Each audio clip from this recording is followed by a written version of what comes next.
美核潜艇撞击事件，2个月前，中国一则通告藏玄机，事态超美军预料，敬请关注本期节目。1周前，美军常年保持神秘的核潜艇部队爆出一起罕见水下撞船事故，而且还是在南海。10月2日，美军海狼级核动力潜艇康涅狄格号撞上不明物体，导致数名船员受伤，之后以上浮状态返回关岛检查。但是关于撞击细节，美国遮遮掩掩，距离美国核潜艇上次出事故还是在2005年，而且美国核潜艇撞坏了，上浮全程裸奔返回关岛，被看足了笑话。然而1周过去了，美国核潜艇这件事仍然还没完。美国越是掩盖，外界就愈发好奇。美国务院提供的消息相当有限，事后也没有康涅狄格号受伤的图片流出，连返回关岛这个细节还是美媒挖出来的。当天，大部分美媒统一口径，将出事地点报道为印太地区的公海，刻意扩大出事区域范围，掩盖其到南海图谋不轨的目的。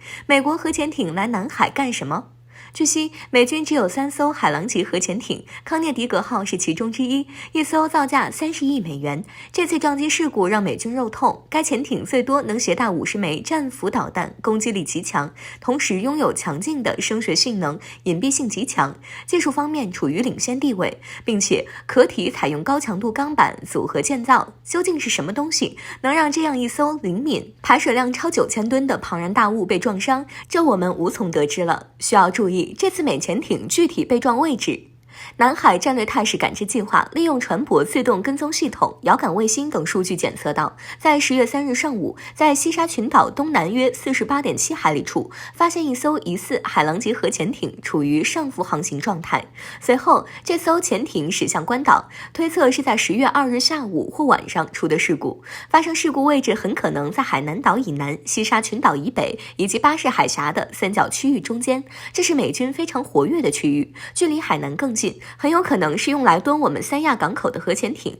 过去一段时间，美国及其盟友频繁到南海挑衅航行或演习，极大加剧了地区误判风险。这次事故也暴露了美军在南海的部署情况。美国间谍潜艇已经从北极、俄罗斯近海转移到了印太、中国近海，但没想来了个开门红。为了应对南海复杂局势，在8月29日，中国海事局曾发布一则公告：9月1日起，潜水器、核动力船舶、载运放射性物质的船舶等5类外国籍船舶进入领海前必须通告，否则按规处理。这个政策暗藏玄机，这是在画红线，同时也说明南海红绿灯监测体系可能开始运行了。这么多年，中国已经在南海建立了世界上最大的海洋监视网络之一，连我们民间智库都知道它在哪儿，更不用说军方了，一切都在掌握中。我们在南海的监测体系已经超美军预料，要是敢进领海，就不是撞击这么简单了。希望美军能吸取这次教训，南海不是美军肆意耀武扬威的地方。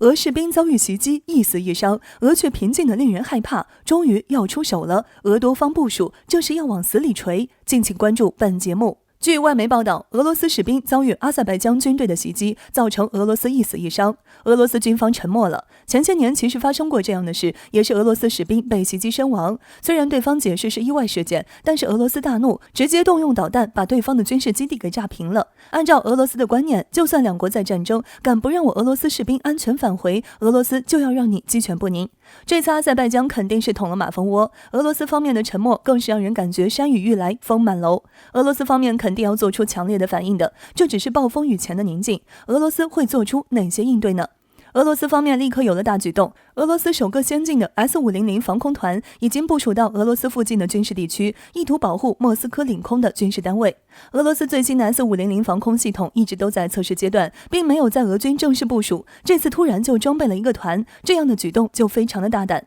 但是这件事并不难理解，莫斯科是俄罗斯的首都，是俄罗斯最为重要的地方，首要任务肯定是要先保护好自己，然后才能部署对外打击的方案。如果不先守护好自己，很有可能到时候遭遇对方疯狂的报复性反击。另一条消息就如同暗流涌动的潮水，即将要爆发出今天的浪潮。据外媒报道，俄罗斯战略导弹部队的移动洲际导弹系统的发射器已经全部部署完毕，并派出部队在边境进行巡逻和演练，以测试各种作战条件。洲际导弹是战略核力量的重要组成部分，能够携带核弹头对敌方的城市、军事设施等重要目标造成毁灭性的打击。更为重要的是，射程是非常的远。看来这次阿塞拜疆是把俄罗斯惹毛了，俄罗斯把核威慑都拿出来了。这要是阿塞拜疆不赶快与俄罗斯缓解这次的矛盾，恐怕是真的要鸡犬不宁了。其实这套做法美国看了估计要大呼这套路我熟悉，因为美国就经常这么干，核威慑其他国家，让其他国家付出巨大的利益。当然这肯定不只是针对阿塞拜疆这一个国家的，俄罗斯肯定还是要震慑更多与俄罗斯不友好国家。要说俄罗斯真的会动用核武器，当然也不可能，俄罗斯不可能违反国际公约，这样俄罗斯就会成为全球的公敌，俄罗斯肯定不会做出这么傻的事情来。但是俄罗斯还有许多威力巨大的常规武器，同样能够给阿塞拜疆巨大的打击。也许这是阿塞拜疆最后的平静时刻，也许俄罗斯不会让阿塞拜疆等太久，且看俄罗斯到底如何出手。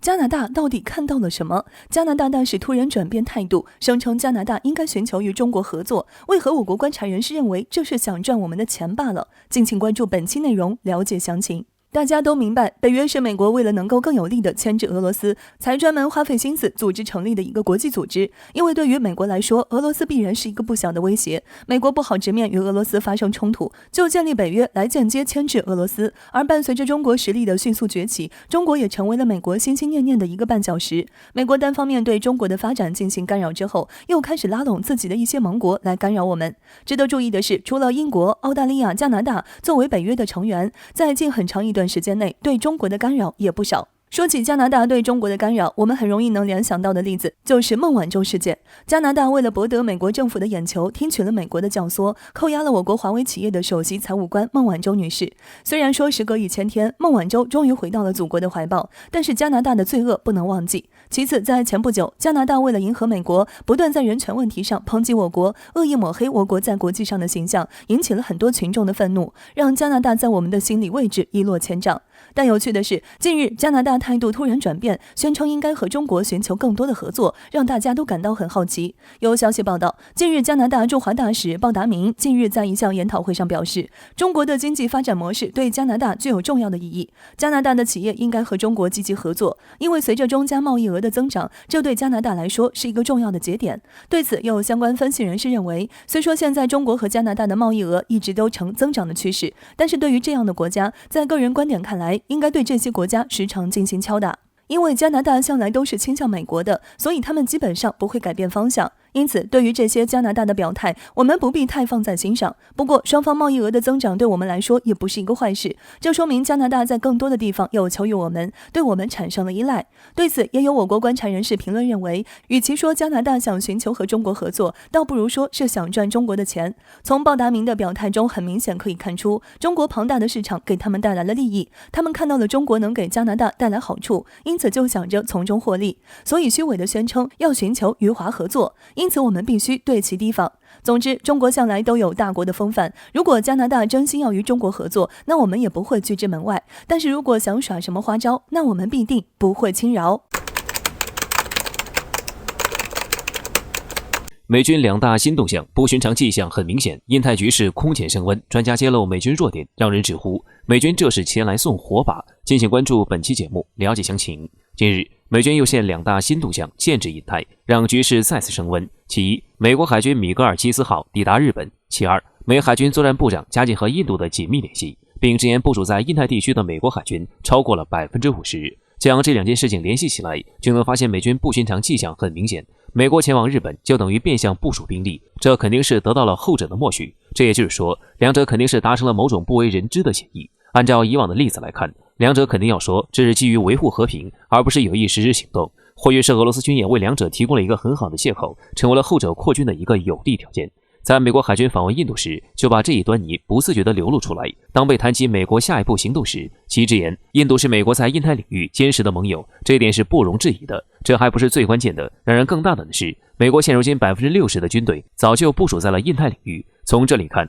如果仅是想要维持和平的局势，美军大可不必如此兴师动众，更不用说从外界看来，美军才是那个造成局势动荡的罪魁祸首。显而易见，美军的动作就是在贼喊捉贼，自己搅动了局势，还要获得好的名声，这就是典型的给自己找台阶下，为下一步部署制造有利理由而已。对于印太领域行动，美国在不断的主导，进一步挑动其他国家一起协同行动。亚太版北约和印太版北约就是很好的印证例子。随着美军动作越来越频繁，也就是说明美军推进战略力度空前，对印太战略实施越来越紧逼。美军印太部署力度空前，造成印太局势升温。在这种情况下，难免有人担忧印太领域未来走向。而根据美军力量的不断加强，以及美军行动的次数，这种忧虑就进一步被扩大了。不过有专家却直言不用慌，美军前往日本的那艘舰根本就拿不上台面，其存在一个致命性的弱点，那就是不仅自卫能力差，还生存能力低。而这种状况在高强度冲突中更为明显。更不用说，美军在印太领域部署再多的军力都是不合理的，根本不会被外界看好。事实证明，任何的阴谋注定会破灭，而美军印太战略也不会成功。这么看来，美军来再多，也只是前来送火把，让人看笑话罢了。不过，即使我们知道美军大动作不会成功，但还是要提醒一点，中国对此要谨防。